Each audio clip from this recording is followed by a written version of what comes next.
Hello everyone, कैसे हैं। एक बार फिर पुनः आपके अपने मनीषा कोचिंग केमिस्ट्री क्लासेस में आपका स्वागत करती हूँ। स्टूडेंट, उम्मीद करती हूँ आप सब ठीक होंगे, बेहतर होंगे, मस्त होंगे, आपकी पढ़ाई ठीक चल रही होगी। तो क्लास 12th एनसीईआरटी का हम चैप्टर फर्स्ट चल रहा है, जिसमें इस चैप्टर का नाम है विलियन सॉल्यूशन। तो स्टूडेंट, आज हम आपके लिए लेके आएंगे टॉपिक राउल्ट का नियम। क्या है राउल्ट का नियम? तो राउल्ट का नियम कब दिया? कि इस नियम का प्रतिपादन सन 1886 में एक फ्रेंच वैज्ञानिक है, जिन्होंने राउल्ट का नियम दिया। उनका नाम है फ्रेंकोइस मैरी राउल्ट ने दिया। कौन सा नियम? राउल्ट का नियम। तो उन्होंने बताया कि किसी निश्चित ताप पर, क्या है, किसी निश्चित ताप पर अवाष्पशील विलेय पदार्थ विलयन में वाष्प दाब में उपस्थित किस विलयन के क्या दे रखा, मोल प्रभाज्य के क्या होता है, समानुपाती होता है।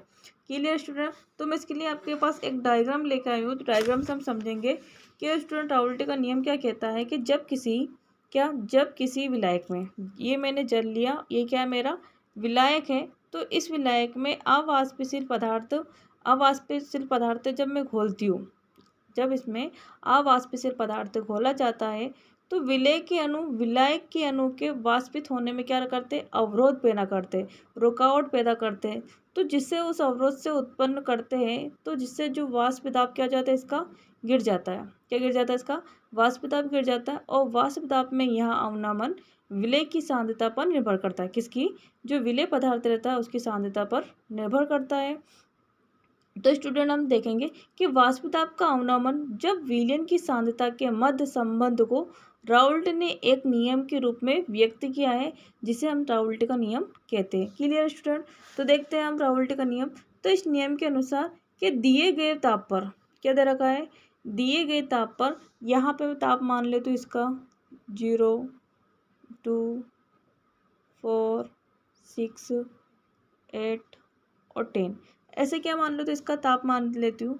तो स्टूडेंट, दे रखा है ये विलायक का मोल अंश,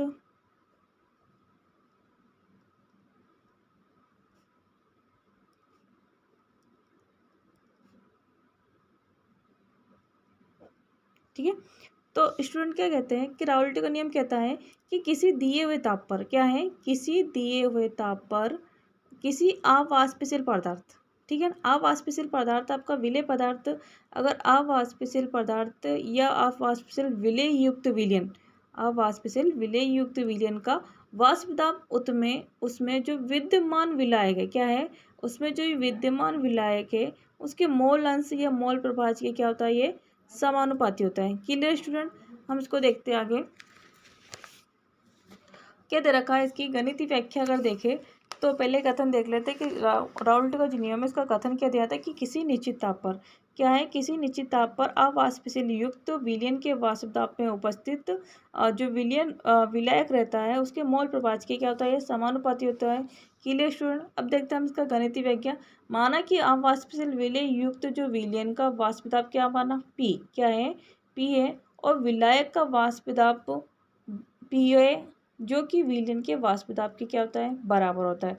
तो मैंने लिया है कि P बराबर क्या आपका वाष्प दाब है, और आपका PA क्या आपका विलायक का वाष्प दाब है।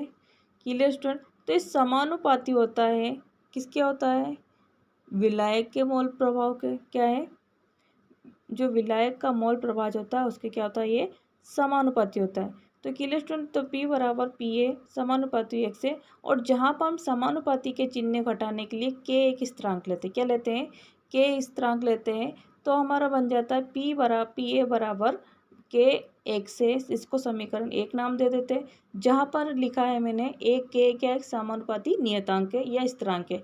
क्लियर? अगर हम बात करें तो शुद्ध विलायक के लिए जहाँ पे दे रखा है 1 से बराबर क्या माने हम, 1 क्या रहता है, 1 होता है। तो वहाँ पर PA बराबर P नोड A, जहाँ शुद्ध विलायक का वाष्प दाब होता है, क्या होता है, शुद्ध विलायक का वाष्प दाब होता है। तो समीकरण 1 से P नोड A बराबर क्या माना हमने, K, क्या माना है, K। तो स्टूडेंट देखते हैं, तो इसमें दे रखा है मान, तो समीकरण 1 में मान रखने पर हम क्या रखेंगे, समीकरण ए में मान रखेंगे, तो के का मान हम समीकरण ए में रखेंगे, तो पी ए बराबर पी नोड ए क्या हो जाएगा, 1 से, और इसको मैं क्या नाम दे देती हूँ, समीकरण 2। क्लियर? अगर बात करूँ तो यदि विलयन में उपस्थित विलेय का मोल प्रभाज्य क्या है हमारा, एक्स भी, ठीक है स्टूडेंट। तो हमारा विलायक का वाष्प दाब और विलेय का वाष्प दाब बराबर क्या होता है आपका 1 होता है। ठीक है, तो उसी प्रकार मुझे ज्ञात करना है विलायक का वाष्प दाब, तो विलायक का वाष्प दाब बराबर है, पक्षांतर करूँगी तो क्या हो जाएगा 1 माइनस XB। ठीक है, अगर इसको मान में समीकरण 1 में रख दूँ, किस में रख दूँ, समीकरण जो विलायक का वाष्प दाब को मैं किस में रख दूँ, समीकरण 1 में मान रख दूँ, तो स्टूडेंट PA बराबर P node A कोष्टक 1 minus XB। Clear. उसके बाद हम करते हैं इसको आगे सोल्व। तो दे रखा है आपका कि PA बराबर P node A minus PA node into XB। Clear. अब इसका मैं पक्षांतर करूँ तो पक्षांतर करने पे मेरा आएगा PA node A XB equal P node A minus का PA। क्लियर। और हमें ज्ञात करना है विलेय पदार्थ का वाष्प दाब ज्ञात करना है, विलेय पदार्थ का मोल प्रभाव ज्ञात करना है। तो स्टूडेंट देखिए इसमें कि दे रखा आपका XB बराबर P node A minus PA और आपका P node A। Clear student, I hope आपको क्लियर होगा। तो स्टूडेंट देखते हैं हम आगे कि जो P नोड A और माइनस का PA क्या है, वाष्प दाब का अवनमन होता है। क्या होता है, वाष्प दाब का अवनमन, तथा P नोड A और माइनस का P नोड A और P नोड A बटे में क्या दे रखा P नोड A, तो वाष्प दाब में अपेक्षित अवनमन होता है। तो जहाँ पर समीकरण 3 के अनुसार हमें परिभाषा मिली है कि कहा गया है कि अवाष्पशील विलेय पदार्थ, क्या दे रखा है, अवाष्पशील विलेय वाले विलायक के लिए किसी निश्चित ताप पर वाष्प दाब अपेक्षित अवनमन विलेय में विलेय के मोल प्रभाव के क्या होता है, ये बराबर होगा। स्टूडेंट क्लियर, आज का हमारा राउल्टी का नियम था। आई होप आपको क्लियर होगा। क्लास को लाइक कीजिए, सब्सक्राइब कीजिए और बेल आइकन को प्रेस कीजिए।